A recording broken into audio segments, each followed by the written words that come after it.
Bonjour Monsieur Cervantes, je suis ravie d'être ici parce qu'il y a longtemps que je voulais venir.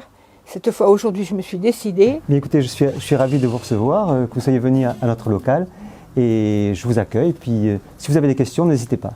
On m'a parlé de la gratuité des bus, je n'en revenais pas. Comment vais-je faire pour y avoir droit? Je suis ravi de votre question. C'est vrai que beaucoup de gens se demandent comment est-ce qu'on peut avoir les bus gratuits et est-ce que ça existe?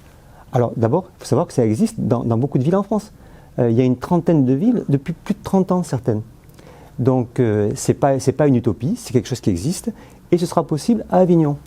Comment est-ce que vous y accéderez? Tout simplement, vous monterez dans le bus et ce sera gratuit. Comme vous le faites actuellement quand vous allez au parking de l'île Pio ou au parking des Italiens, vous montez dans le bus, vous ne payez pas. D'accord. Vous ne payez pas actuellement. Non, exactement. Eh bien, ce sera exactement pareil, mais partout. Alors, la question qu'on se pose, c'est gratuit, mais pour la gratuité, comment est-ce qu'on va la financer? Comment va-t-on faire cette aide financière au point de vue des bus? Alors, c'est très simple. Est-ce que vous savez un petit peu comment sont financés les bus à Avignon?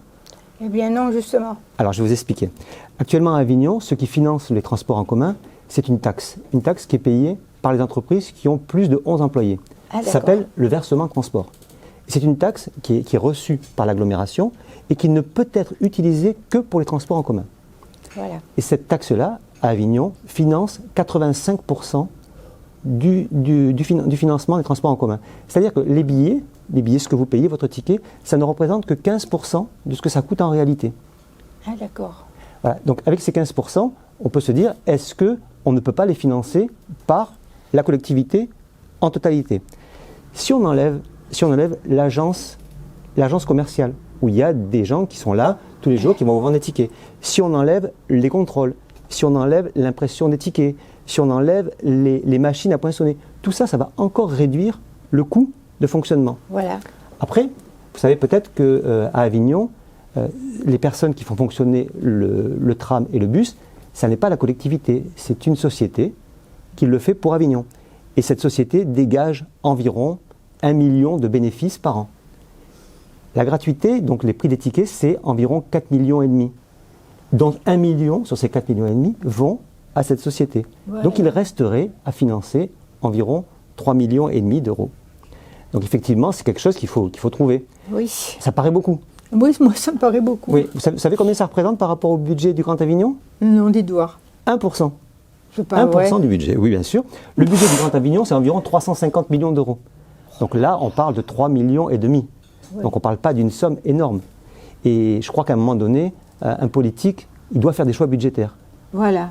Et nous, on est une situation ici à Avignon où on a une pollution qui est une pollution atmosphérique qui est très très importante. Je sais.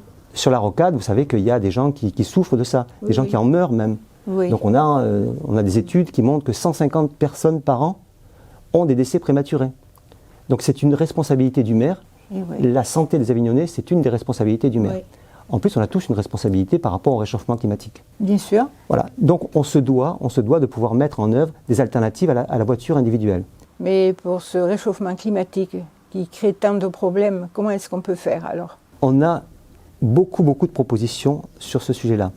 Mais la principale est en relation avec votre question qui était sur la gratuité des transports en commun, c'est que les voitures dégagent énormément de gaz qui empêchent la chaleur de sortir de la Terre. Vous savez, c'est un peu comme une serre. Donc les rayons du soleil arrivent et ne peuvent pas s'échapper, un peu comme dans une serre, parce que justement il y a autour de la Terre ces gaz qui empêchent les rayons du soleil de sortir. Et notamment, ils sont émis par les voitures. Et ce qu'il faut arriver, c'est à créer un électrochoc. Il faut que les personnes se disent, bien voilà, je vais laisser ma voiture et je vais prendre le transport en commun. Pour créer cet électrochoc, justement, on veut avoir la gratuité des transports en commun et ça va permettre, comme dans beaucoup de villes en France, de réduire énormément le trafic des voitures et surtout d'inciter des personnes qui n'utilisaient pas les transports en commun à se dire, bon, mais c'est gratuit, pourquoi je ne vais pas essayer? Et ils verront qu'on peut se déplacer facilement. On va mettre en place des parkings relais, ils pourront laisser leur voiture, prendre le transport en commun gratuitement. Tout comme vous le faites actuellement avec les 2 navettes au parking de l'île Pio ou au parking des Italiens. En tout cas, je suis ravie d'être venue parce que je n'ai appris que de bonnes nouvelles. Le programme, je le partage entièrement. Ça ne m'étonne pas des Verts aussi. Hein, et bravo pour tout ce qui va se passer désormais. Bon bien, merci d'être venu Et bon, ben, on y croit. On a la possibilité d'avoir un maire écologiste à Avignon. Il faut tout faire pour ça. Voilà, exactement. Merci d'être venu. Merci, à bientôt.